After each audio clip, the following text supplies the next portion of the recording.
चलिए आज का हमारा क्लास लेंगे डॉक्टर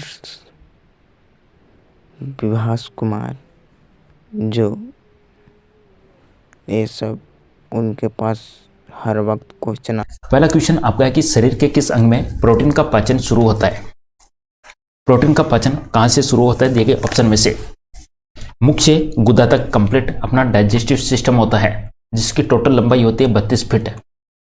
अपना जो कंप्लीट पाचन सिस्टम होता है, पाचन तंत्र होता है, उसकी टोटल लंबाई होती है कितनी होती है, 32 फीट होती है। ध्यान रखना, फीट के अंदर होते हैं 32 फीट। और मीटर में पूछिए आपसे, तो मीटर में आपसे पूछेंगे तो आपको इसमें 3.28 का भाग दे देना है, तब अप्रोक्सीमेट 9.5 मीटर आपका यहाँ पे करेक्ट आंसर निकल के आ जाएगा। यहाँ पे इस क्वेश्चन का करेक्ट आंसर बनेगा ऑप्शन नंबर बी के साथ में। क्वेश्चन में पूछा गया है प्रोटीन का पाचन, क्वेश्चन में आपसे पूछा गया है प्रोटीन का पाचन कहां से होता है, आंसर बनेगा पे ऑप्शन नंबर बी के साथ में। आमाशय से होता है, पेट से होता है। कैसे होता है, पेट को अपन क्या बोल देते हैं, आमाशय बोलते हैं, अपन इसको स्टोमक बोलते हैं। अब स्टोमक से 3 प्रकार के एंजाइम स्रावित होते हैं। स्टोमक के अंदर 3 एंजाइम कौन कौन से हो गए आपके, एक तो हो गया आपका पेप्सिन होता है, एक होता है रेनिन होता है, दो होते हैं पेप्सिन और रेनिन। अब ये जो पेप्सिन होता है, थोड़ा सा आप पूरा वीडियो देखोगे आपको कंप्लीट याद हो जाएगा। ये जो पेप्सिन है, ये प्रोटीन को पेप्टोज में बदल देता है, प्रोटीन को पेप्टोज में बदल देता है। ये आपका क्वेश्चन है। प्रोटीन का पाचन कहां से शुरू होता है, आंसर बनेगा पे ऑप्शन नंबर बी के साथ में। अगला क्वेश्चन आपके सामने यहां पे है,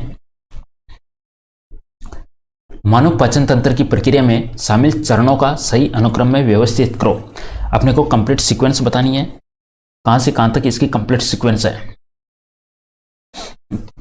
आंसर बनेगा यहाँ पे ऑप्शन नंबर बी के साथ में। ऑप्शन नंबर बी देखिएगा, अगर अपन बात करें अंतःग्रहण, पाचन, अवशोषण, आत्मसात और विसर्जन, इंग्लिश टर्म्स की अगर मैं बात करूं तो अंतःग्रहण को क्या बोला जाता है, इंजेशन। मैं यहाँ पे लिख देता हूं, अंतःग्रहण को बोला जाता है इंजेशन, अंतःग्रहण को बोला जाता है इंजेशन, INGESTION। उसके बाद में होता है डाइजेशन, उसके बाद में अवशोषण होता है, अवशोषण को बोला जाता है एब्जॉर्प्शन, अवशोषण को एब्जॉर्प्शन बोला जाता है। उसके बाद में होता है आत्मसात, आत्मसात को बोला जाता है एसिमिलेशन, एसिमिलेशन बोला जाता है। और लास्ट में होता है विसर्जन, परित्याग जिसको बोला जाता है। अंतःग्रहण, पाचन, अवशोषण, आत्मसात और विसर्जन। नेक्स्ट क्वेश्चन की बात करें, शरीर के किस हिस्से में भोजन का अवशोषण होता है। देखिए ऑप्शन में से अपने को बताना है भोजन का अवशोषण कहां पे होता है। क्वेश्चन 2 प्रकार से होता है, एक तो क्वेश्चन पूछा जाता है भोजन का अवशोषण, एक पूछा जाता है पानी का अवशोषण। देखिए ऑप्शन में से करेक्ट आंसर बनेगा ऑप्शन नंबर ए के साथ में। यहां पे आपसे पूछा गया है भोजन का कंप्लीट अवशोषण होता है, छोटी आंत के अंदर होता है। छोटी आंत को बोला जाता है स्मॉल इंटेस्टाइन बोला जाता है। इसके 3 भाग होते हैं, डेडुनम, जेजुनम और इलियम। डेडुनम, जेजुनम, इलियम छोटी आंत के भाग होते हैं और इसकी जो लंबाई होती है 6.5 मीटर में होती है। अगला क्वेश्चन आपका है, हाइड्रोक्लोरिक एसिड का नाम क्या है। नाम नहीं, काम पूछा गया है। पहला है यहाँ पे, यह पेप्सिन एंजाइम को प्रभावी बनाता है। आपका जो पेप्सिन एंजाइम है कहां से स्रावित होता है, पेप्सिन एंजाइम स्रावित होता है आमाशय से स्रावित होता है। और HCl का स्रावण भी आपका आमाशय से होता है। HCl का क्या काम है, पेप्सिन एंजाइम को प्रभावी बनाता है। यह भोजन के साथ पेट में प्रवेश कर सकने वाले बैक्टीरिया को मारता है। बिल्कुल सही स्टेटमेंट अपने को यहाँ पे फाइंड आउट करना है।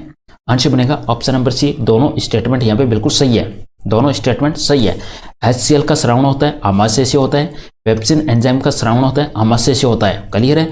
तो पेप्सिन को एक्टिव करता है कौन करता है, HCl करता है। और पेप्सिन क्या काम करता है, पेप्सिन प्रोटीन को पेप्टोज में कन्वर्ट कर देता है, पेप्सिन प्रोटीन को पेप्टोज में कन्वर्ट कर देता है।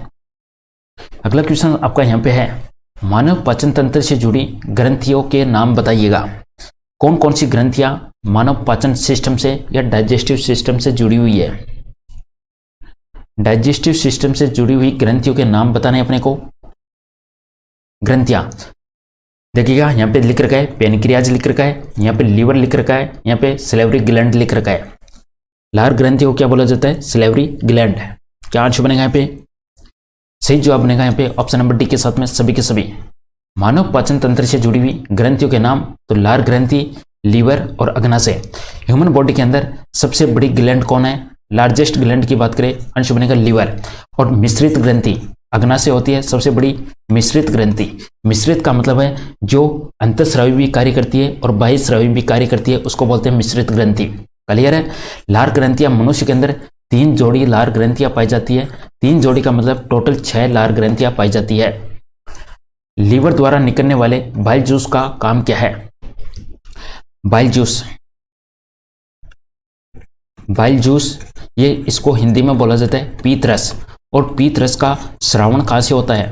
श्रावण होता है लीवर से। लीवर बोले तो यकृत, यकृत बोले तो जिगर, एक ही नाम है सब कुछ। लीवर से श्रावण होता है। और संग्रह कहाँ पे होता है? इसका संग्रह होता है गोल ब्लैडर। गोल ब्लैडर बोले तो पित्ताशय में इसका संग्रह होता है। काम क्या है इसका? इसका काम होता है भोजन को क्षारीय बनाना। ऑप्शन नंबर ए बिल्कुल सही जवाब, भोजन को क्षारीय बनाना। शरीर में मौजूद सबसे सख्त सामग्री का नाम बताइएगा। प्रकृति के अंदर, प्रकृति में सबसे सख्त होती है हीरा।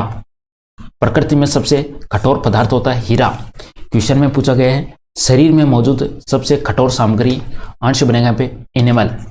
ऑप्शन नंबर सी इनेमल आपका करेक्ट आंसर बनेगा, जो दांतों के अंदर पाया जाता है। भोजन का पूर्ण पाचन कहाँ पे होता है? क्वेश्चन में पूछा गया पाचन, भोजन का पूर्ण पाचन कहाँ पर होता है?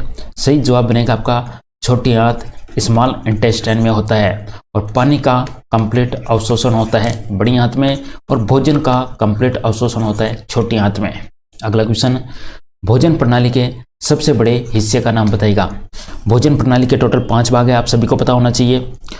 सबसे पहले मुख से स्टार्ट होता है, फिर आमाशय में जाता है, फिर आंत के अंदर जाता है।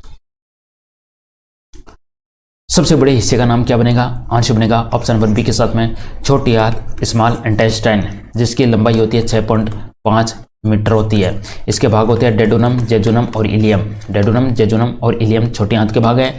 Rectum, caecum and colon, rectum, caecum and colon बड़ी आंत के भाग है। लीवर में कार्बोहाइड्रेट के रूप में संचित अपच भोजन क्या कहलाता है?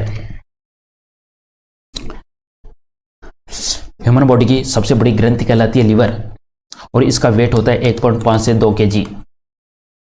लीवर का वेट होता है 1.5 से 2 kg होता है। लीवर में कार्बोहाइड्रेट के रूप में संचित अपच भोजन क्या कहलाता है? सही आंसर बनेगा glycogen. Option number C correct answer बनेगा ग्लाइकोजन। अपच भोजन, अपच भोजन इनडाइजेस्ट भोजन होता है ग्लाइकोजन। कौन सा एंजाइम आमाशय से स्रावित नहीं होता है? स्टमक से स्रावित नहीं होता। आमाशय पूछा गया स्टमक। आंसर बनेगा आप ऑप्शन नंबर डी के साथ में। Option number D correct answer बनेगा। देखिएगा, रेनिन आमाशय से होता है, पेप्सिन आमाशय से होता है, जठर लाइपेज आमाशय से होता है, अग्नाशय लाइपेज अग्नाशय पेनक्रियास से होता है। बिल्कुल सही जवाब यहाँ पे आंसर बन जाएगा। ओके, इनके थोड़े यूज भी ध्यान में रखना आपको। रेनिन क्या काम करता है? रेनिन दूध के अंदर पाया जाता है केसिन, केसिन को कन्वर्ट करता है किसमें? कैल्शियम पैराकेसिनेट में। ये छोटे छोटे क्वेश्चंस बनते हैं। अपने क्वेश्चंस 150 है, लेकिन 150 में आप देखोगे तो 500 क्वेश्चंस आपके कवर हो जाएंगे। रेनिन है केसिन को कैल्शियम पैराकेसिनेट में कन्वर्ट करता है, और पेप्सिन है प्रोटीन को पेप्टोज में बदलता है। पेप्सिन प्रोटीन को पेप्टोज में बदलता है। कौन सा एंजाइम प्रोटीन के पाचन में सहायता करता है? प्रोटीन को कौन पचाएगा? प्रोटीन को कौन पचाएगा? प्रोटीन को पेप्टोज में कौन बदलेगा? प्रोटीन को पेप्टोज में बदलने का काम करेगा पेप्सिन। ऑप्शन नंबर सी यहाँ पे बिल्कुल सही जवाब है आपका पेप्सिन। कहाँ से स्रावित होता है? आमाशय से स्रावित होता है।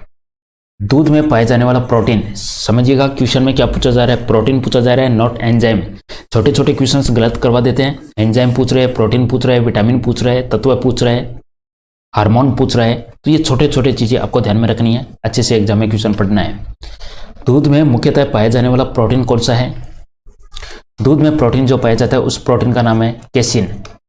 केसिन क्या है? प्रोटीन है। इस केसिन को कौन पचाता है? इस केसिन को रेनिन पचाता है। रेनिन क्या है? रेनिन एंजाइम है। रेनिन एंजाइम है, केसिन प्रोटीन है। सब याद हो जाएंगे। धीरे धीरे कंप्लीट वीडियो देखोगे आप, हर कंसेप्ट आपका क्लियर हो जाएगा।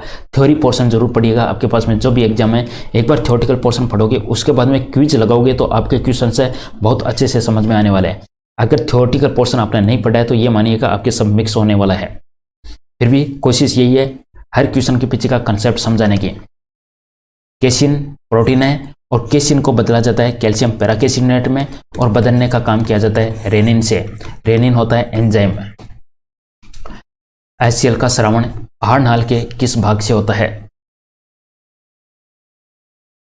हाइड्रोक्लोरिक एसिड का स्रावण किस भाग से होता है? आंसर बनेगा पे आमाशय से। Option number D correct answer बनने वाला है। आमाशय से HCl का स्रावण होता है। HCl का कार्य होता है भोजन को अम्लीय बनाना। पानी के अंदर फ्लोराइड की मात्रा बढ़ने से दांतों में कौन सा रोग हो जाता है?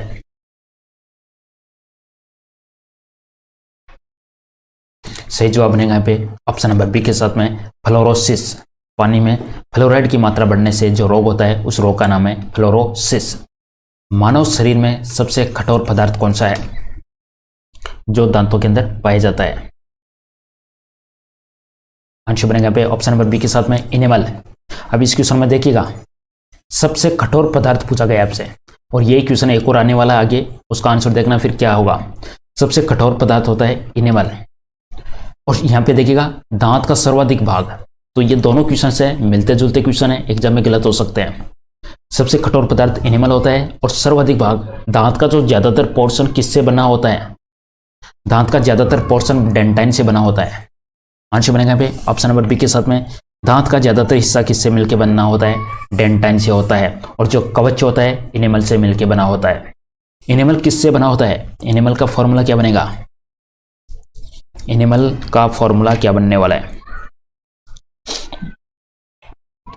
आंसर बनेगा पे CA3PO4 का whole twice, tri calcium diphosphate. Okay, tri calcium diphosphate. Answer बनेगा ऑप्शन नंबर डी CA3PO4 का होल ट्वाइस। इनेमल बना होता है कैल्शियम और फॉस्फेट, CA3PO4 का होल ट्वाइस। मनुष्य के दांत होते हैं किस प्रकार के होते हैं? मनुष्य के दांत हेट्रोडोंट, थिकोडेंट या डाइफायोडेंट? देखिएगा यहाँ पे हेट्रोडेंट लिखा है। हेट्रोडेंट को हिंदी में बोला जाता है विषम दंती, इसको हिंदी में बोला जाता है विषम दंती। थिकोडेंट है, इसको हिंदी में बोला जाता है गर्त दंती। और जो डाइफो है इसको हिंदी में बोला जाता है द्विवार दंती। चाहो तो स्क्रीनशॉट ले सकते हो, कंफ्यूजन नहीं हो। यहाँ पे आंसर बनेगा ऑप्शन नंबर डी के साथ में उपरोक्त सभी बिल्कुल सही जवाब है। उपरोक्त सभी। दांतों का अध्ययन विज्ञान की कौन सी शाखा में किया जाता है? यहाँ पे सही जवाब बनेगा आपका विज्ञान की शाखा का नाम है ओडेंटोलॉजी। ओडेंटोलॉजी, ऑप्शन नंबर सी ओडेंटोलॉजी। दांत किससे मिलकर बने होते हैं? अभी अपने फॉर्मूला देखा था CA3PO4 का होल ट्वाइस।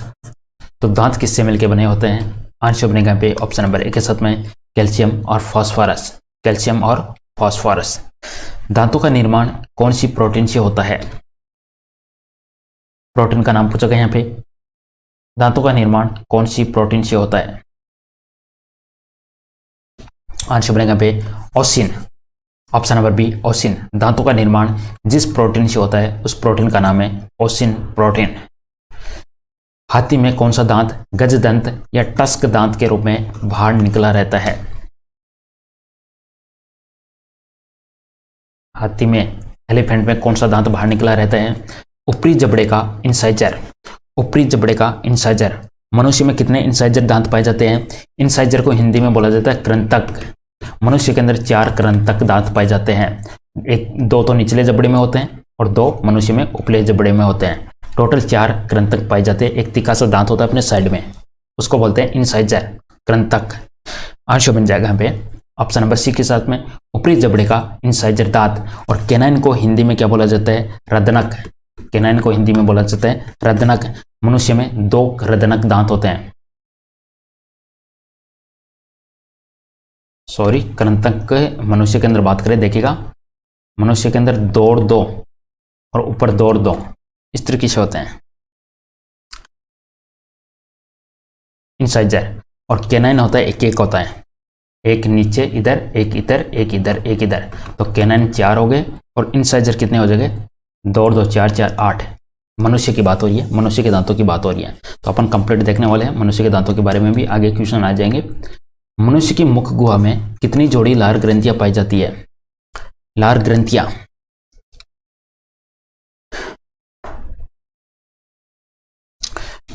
मनुष्य की मुख गुहा में कितनी जोड़ी लार ग्रंथियां पाई जाती है? 3 जोड़ी पाई जाती है, संख्या में टोटल 6 होती है। तीनों के नाम क्या है? तीनों जोड़ियों के नाम अगर बात करूं, पहली तो कहलाती है सबलिंगुअल। दूसरी की बात करें सब मैक्सलरी, और तीसरे की बात करें PAROTID, पैरोटिड ग्लैंड। ये तीनों नाम आपको ध्यान में रखने हैं। सबलिंगुअल, सब मैक्सलरी एंड पैरोटिड ग्लैंड ये पाई जाती है लार ग्रंथियों में। 3 जोड़ी होती है। लार का pH कितना होता है? क्वेश्चन में अपने से पूछा है लार का pH वैल्यू कितना होता है? सही जवाब बनेगा आपका 6.8।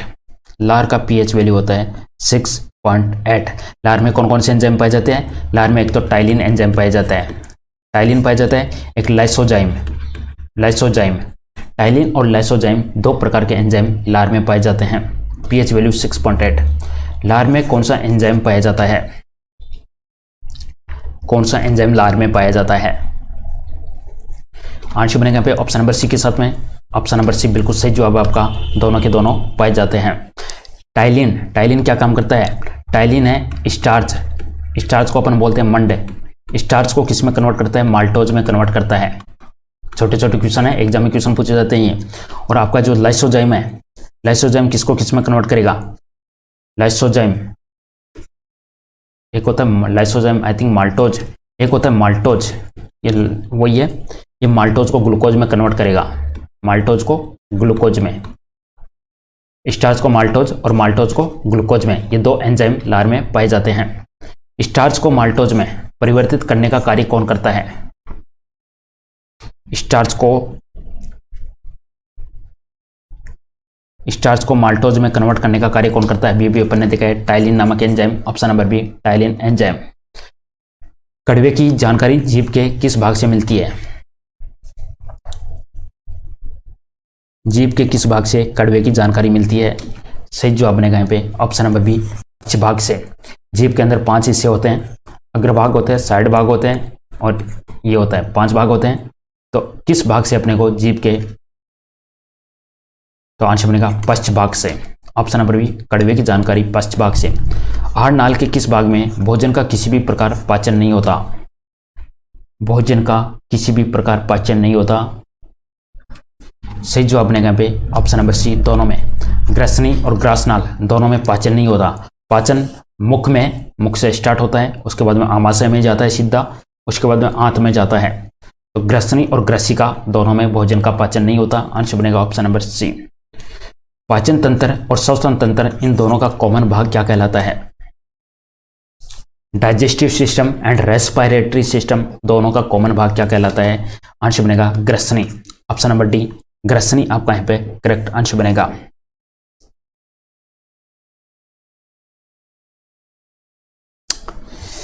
भोजन ग्रसनी के किस भाग से होता हुआ आमाशय तक पहुंचता है?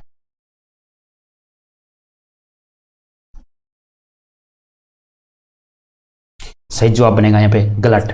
ऑप्शन नंबर सी गलट से होता हुआ। ट्रैफिक पुलिसमैन के नाम से किसे जाना जाता है?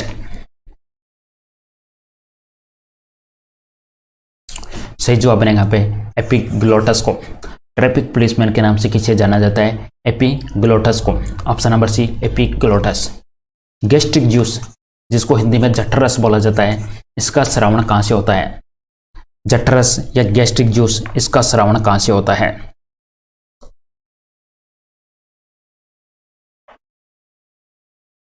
सही जवाब बनेगा यहाँ पे ऑप्शन नंबर डी के साथ में आमाशय से होता है। आमाशय से होता है। और एक नाम और ध्यान में रखना है, पाइलोरिक नामक ग्रंथियों से होता है। जठरस का श्रावण आमाशय के अंदर पाइलोरिक नामक ग्रंथियों से होता है। Option number D. दूध में उपस्थित केसिन नामक प्रोटीन को कैल्शियम पैराकेसिनेट में परिवर्तित करने का कार्य कौन सा एंजाइम करता है? दूध में जो प्रोटीन होता है उसका नाम है केसिन। केसिन को कैल्शियम पैराकेसिनेट में बदला जाता है। ये बदलने का काम कौन करता है? ये बदलने का काम करता है रेनिन नामक एंजाइम। रेनिन क्या है? एंजाइम है। रेनिन एंजाइम कहाँ पे पाया जाता है? कहाँ से स्रावित होता है? स्टोमक से स्रावित होता है, आमाशय से स्रावित होता है। ओके, जठरस में पाए जाते हैं आपके ये। अगला क्वेश्चन है, आमाशय में प्रोटीन को पेप्टोन और प्रोटियोज में कौन परिवर्तित करता है? प्रोटीन को पेप्टोज और प्रोटियोज में कौन परिवर्तित करता है? सही जवाब बनेगा यहाँ पे पेप्सिन। पेप्सिन अमाशय में होता है। अमाशय से स्रावित होने वाला एंजाइम पेप्सिन है। पेप्सिन का काम है प्रोटीन को पेप्टोन एंड प्रोटियोज में परिवर्तित करना। अमाशय में वसा की पाचन की शुरुआत कौन सा एंजाइम करता है? फैट। अमाशय के अंदर फैट को पचाने का काम कौन करता है? आंसर बनेगा पे जठर लाइपेज। ऑप्शन नंबर सी जठर लाइपेज। ऑप्शन नंबर सी जठर लाइपेज। फैट को पचाने का काम, वसा को पचाने का काम जठर lipase. Option number C. HCl का स्रावण अमाशय में स्थित कौन सी कोशिकाओं से होता है? अभी एक अपन ने देखा था, कोशिकाओं का नाम पूछा गया है, ध्यान रखना कोशिकाओं का नाम पूछा गया है। ये भी छोटी छोटी मिस्टेक होती है, कोशिका है, ग्रंथि है। HCl का स्रावण पूछा गया है। HCl का स्रावण कौन सी कोशिकाओं से होता है? कोशिकाओं का नाम है यहाँ पे ऑक्सिंटिक या पेराइटल कोशिकाएं। कोशिकाओं का नाम है ऑक्सिंटिक या पेराइटल कोशिकाएं। और एक क्वेश्चन और आया था मिलता जुलता, अभी मैंने बताया था पाइलोरिक। पाइलोरिक क्या थी? पाइलोरिक ग्रंथि थी। और पाइलोरिक ग्रंथि ये भी अमाशय में थी। और इस पाइलोरिक ग्रंथि से किसका स्रावण होता है? इससे स्रावण होता है आपका जठर रस, गैस्ट्रिक जूस। जठर रस का स्रावण होता है पाइलोरिक ग्रंथि से। और HCl का स्रावण होता है ऑक्सिंटिक या पेराइटल कोशिकाओं से। HCl का कार्य क्या है? जीवाणुओं को नष्ट करना, टाइलिन के प्रभाव को निष्क्रिय करना, निष्क्रिय एंजाइमों को सक्रिय करना, उपरोक्त सभी। HCl का कार्य क्या है? HCl का कार्य क्या है?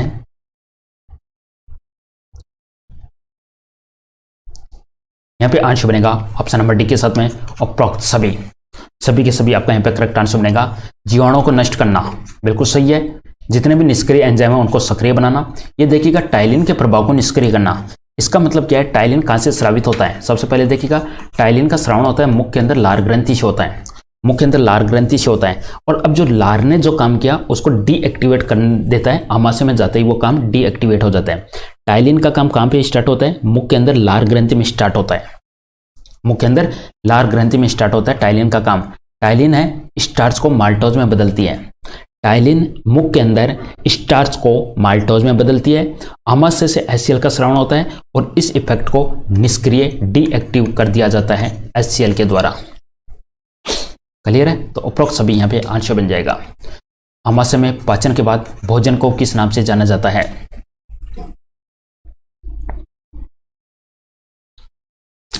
आंसर बनेगा पे काइम। ऑप्शन नंबर बी सही जवाब बनेगा काइम। अमाशय में पाचन के बाद भोजन को किस नाम से जाना जाता है? काइम। अमाशय को HCl के प्रभाव से बचाने का कार्य या स्वपाचन से बचाने का कार्य कौन करता है? देखिएगा अमाशय के अंदर HCl का स्रावण होता है। HCl अपने को पता है अम्ल है और अम्ल किसी भी चीज को नष्ट कर देती है। क्लियर है? अम्ल धीरे धीरे उसी चीज को नष्ट कर देती है। तो HCl ये जो अमाशय है अपना, इस अमाशय के ऊपर एक कवर बना होता है जो इसको खुद को खत्म होने से बचाती है। उस कवर, वो कवर किसका बना होता है? आंसर बनेगा श्लेष्मा झिल्ली। Option number B correct answer बनेगा श्लेष्मा झिल्ली। यानी इसको खुद को इस अम्ल से नष्ट होने से बचाने के लिए कौन कार्य करता है? श्लेष्मा झिल्ली कार्य करती है। Option number B. भोजन का सर्वाधिक पाचन और अवशोषण कहां पर होता है? क्वेश्चन में भोजन पूछा गया है तो भोजन के लिए अपन टिक लगाने वाले हैं छोटी आंत के लिए, और पानी के लिए अपन टिक लगाने वाले हैं बड़ी आंत के लिए। भोजन का सर्वाधिक पाचन व अवशोषण कहां पे होता है? छोटी आंत। Option number C. छोटी आंत का कौन सा भाग अमाशय से जुड़ा होता है? छोटी आंत का वह हिस्सा जो स्टोमक से कनेक्टेड होता है। अमाशय बोल दीजिएगा, स्टोमक बोल दीजिएगा, पेट बोल दीजिएगा, एक ही चीज है। उधर बोल दीजिएगा, एक ही बात है सब। छोटी आंत के 3 भाग है, डेडोनम है, जेजुनम है और इलियम है। ये तीनों के तीनों छोटी आंत के भाग है। सिक्कम बड़ी आंत का भाग है। यहाँ पे सही जवाब बनेगा ऑप्शन नंबर ए के साथ में ग्रहणी या डेडो। Option number A duodenum answer बनेगा यहाँ पे डेडोनम। डेडोनम को हिंदी में ग्रहणी या पक्वाशय बोला जाता है। Option number A correct answer बनेगा। लीवर, यकृत, जिगर, इससे संबंधित अध्ययन विज्ञान की कौन सी शाखा में किया जाता है?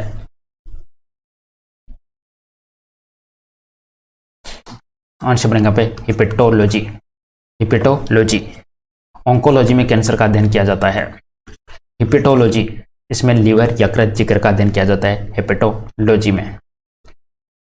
मानव शरीर की सबसे बड़ी ग्रंथि कौन सी है? वीडियो को लाइक जरूर कर दीजिएगा, नहीं किया हो तो शेयर कर दिया करो, जहाँ पे भी मौका मिले, अपॉर्चुनिटी मिले, ग्रुप्स वगैरह है तो। और टॉपिक वाइज जितने भी अपन एमसीक्यू कवर कर चुके एक बार जरूर देखिएगा, बहुत ज़्यादा बेनिफिट मिलने वाला है। अंश बनेगा पे सबसे बड़ी ग्रंथि होती है लीवर, यकृत, जिगर। लीवर के बारे में गलत स्टेटमेंट कौन सा है? पहला कह रहा है बाइल जूस। बाइल जूस का श्रवण पित्ताशय से होता है, गॉल ब्लैडर से होता है। पहला ऑप्शन है पीत रस का श्रवण पित्ताशय से होता है। दूसरा कह रहा है कि पीत रस का श्रवण है वो लीवर से होता है, ये कह रहा है लीवर से हो रहा है, और ये कह रहा है कि गॉल ब्लैडर से होगा। कुल मिला के इन दोनों में से गलत बनने वाला है। यकृत कोशिकाएं कैरोटीन से विटामिन ए का संश्लेषण करती है।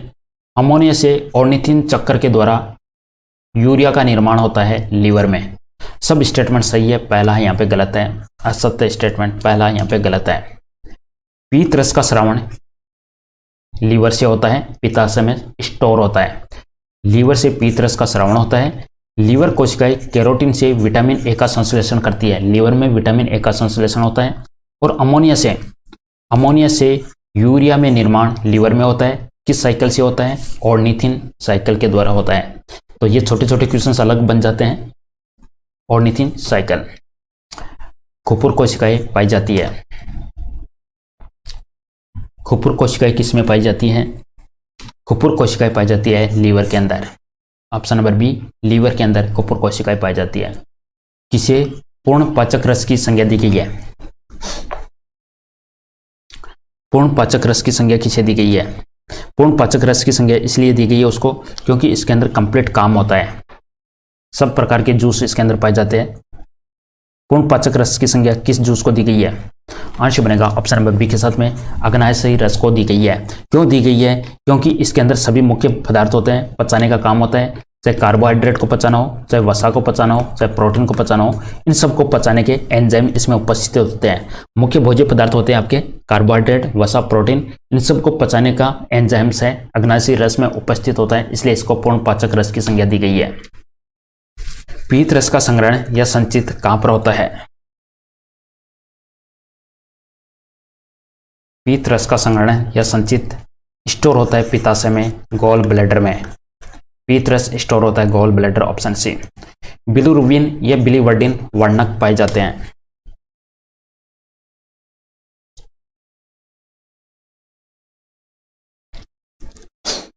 आंसर बनेगा पे ऑप्शन नंबर बी के साथ में पीत रस में। अब देखिएगा यहाँ पे छोटा सा कंसेप्ट देखिएगा, पीलिया क्यों होता है, पीलिया बीमारी क्यों फैलती है।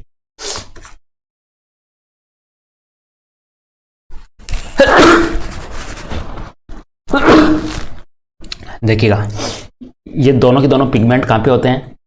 बिलिरुबिन और बिलिवर्डिन दोनों के दोनों होते हैं बाइल जूस में। और बाइल जूस का श्रवण कहाँ से होता है? लीवर से श्रवण होता है इसका। क्लियर है? लीवर से श्रवण होता है। स्टोर कहाँ पे होता है? पीत रस में होता है। अब यहाँ पे देखना, जैसे अपना जो गॉल ब्लैडर होता है उसमें कुछ रुकावट आ जाती है, गॉल ब्लैडर में कुछ भी रुकावट आ जाए तो ये क्या होता है? लीवर है, लीवर की जो भी कोशिकाएं है ब्लड से ये बिलिरुबिन लेना बंद कर देता है। लीवर कोशिकाएं ब्लड से बिलिरुबिन लेना बंद कर देता है। यदि गॉल ब्लैडर में रुकावट आ जाती है तो लीवर की कोशिकाएं ब्लड से बिलिरुबिन लेना बंद कर देता है, और ये जो बिलिरुबिन है कंप्लीट शरीर के अंदर फैल जाता है और उसकी वजह से पीलिया होता है। ये छोटा सा कंसेप्ट है। वसा का पायसीकरण या इमल्सीकरण कौन करता है? 2 पार्ट के अंदर कवर करेंगे, ज़्यादा लेंथी वीडियो भी नहीं बनाएंगे अपन, कोशिश होगा 75-80 क्वेश्चन अपन पहले पार्ट में समाप्त कर दें। वसा का पायसीकरण, इमल्सीकरण कौन करता है? आंसर बनेगा पे पीत रस करता है, बाइल जूस करता है, ऑप्शन नंबर ए। ओके, दूसरा पार्ट का लिंक आपको डिस्क्रिप्शन में मिल जाएगा, जरूर देखिएगा। भ्रूणीय अवस्था में आरबीसी का निर्माण कहां पर होता है? एम्ब्रायो स्टेट में आरबीसी का निर्माण कहां पे होता है? तो यहां पे आंसर बनेगा ऑप्शन नंबर सी, लीवर और पलिया दोनों में। लीवर और पलिया दोनों में होता है, ध्यान रखना, लीवर और पलिया दोनों में होता है। और एडल्ट के अंदर, वयस्क के अंदर आरबीसी का निर्माण कहां पे होता है? आरबीसी का निर्माण होता है बोन मैरो में, अस्थि मज्जा में होता है। ग्लूकोज का ग्लाइकोजेन में परिवर्तन क्या कहलाता है? ग्लूकोज का ग्लाइकोजन में परिवर्तन।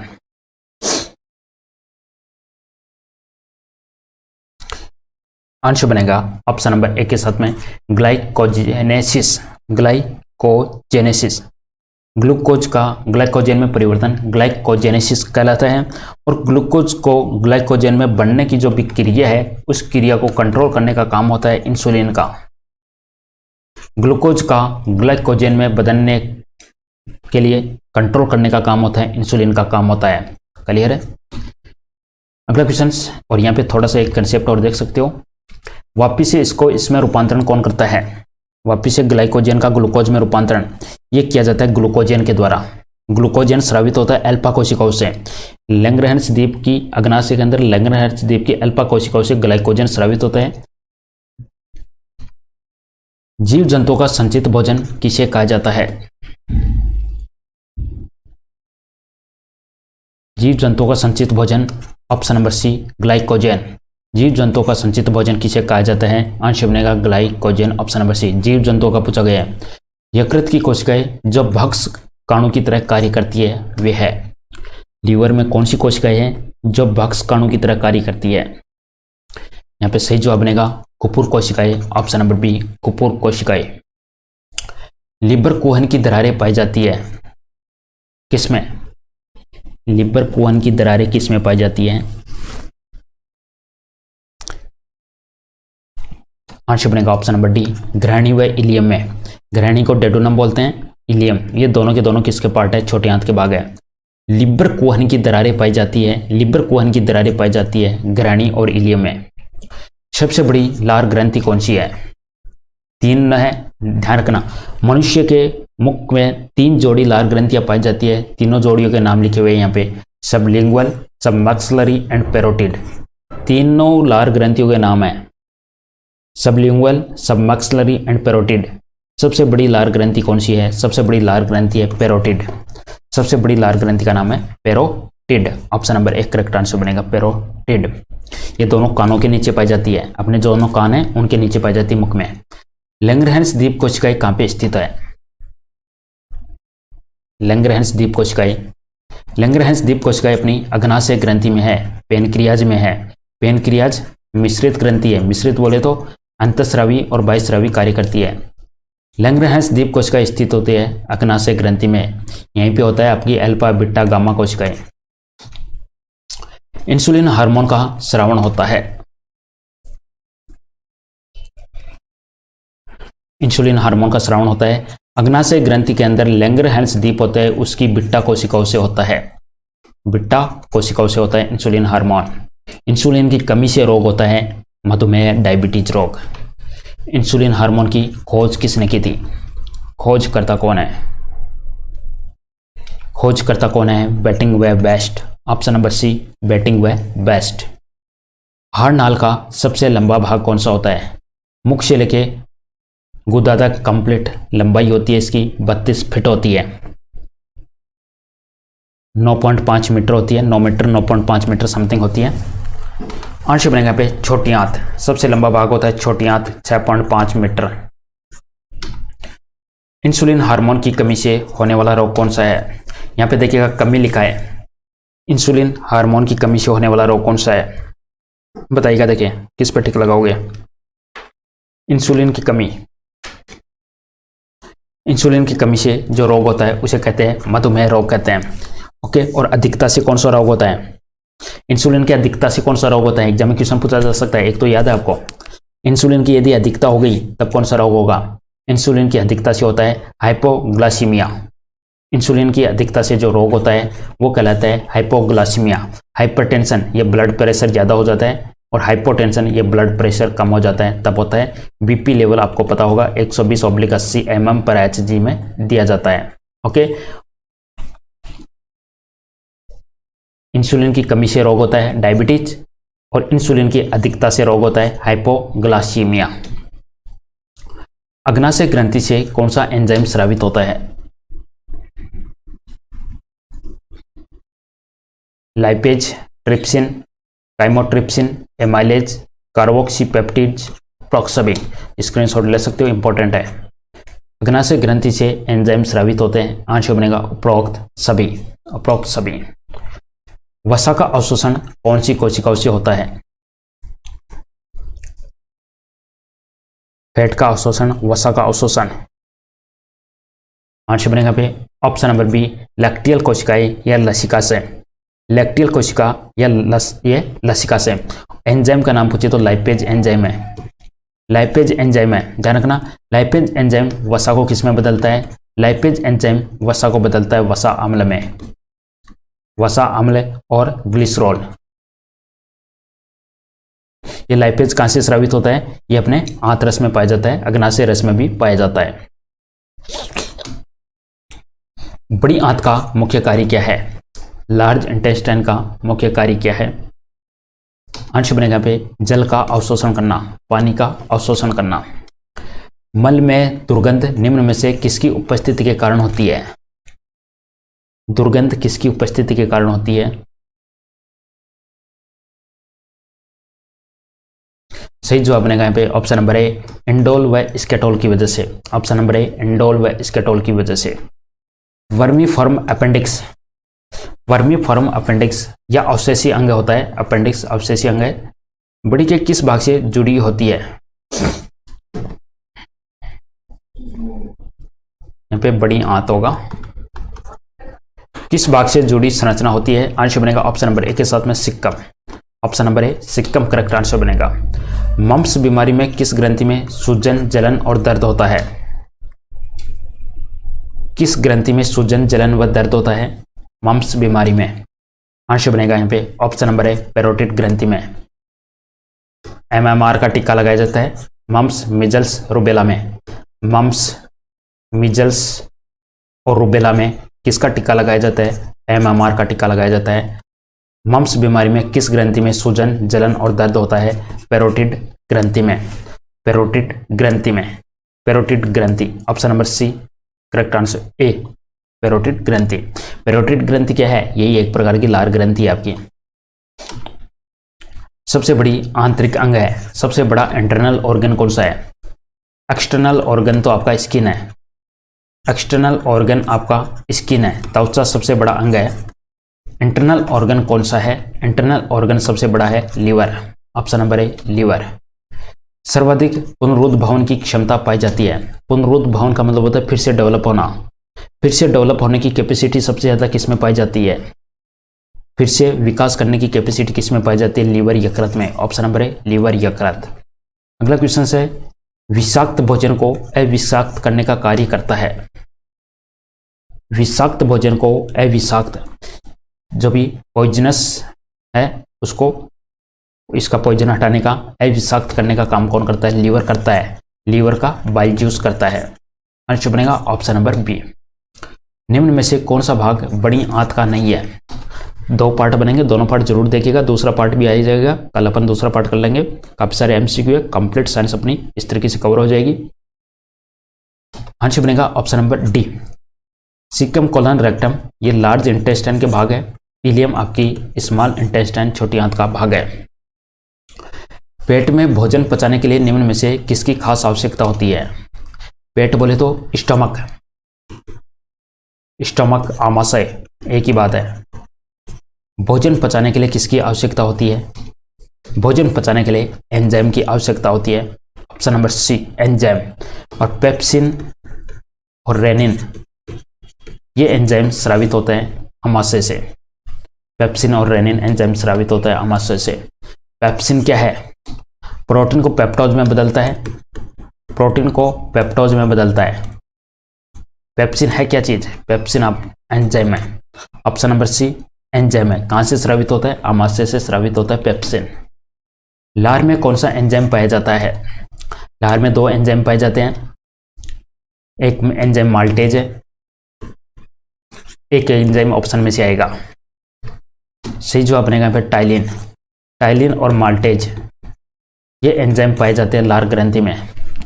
आंसर बनेगा पे ऑप्शन नंबर ए के साथ में टाइलिन। टाइलिन स्टार्च होता है, स्टार्च को कन्वर्ट करता है माल्टोज में। स्टार्च को माल्टोज में कन्वर्ट करता है टाइलिन। बचे हुए भोजन से विषैले पदार्थ को कौन सा अंग नष्ट करता है? बचे हुए भोजन से विषैले पदार्थ को कौन सा अंग खत्म करता है? इसका आंसर बनेगा liver. Option number B liver. Liver का अध्ययन कहलाता है हेपेटोलॉजी। पाचन क्रिया में प्रोटीन निम्न में से किस पदार्थ में बदल जाता है?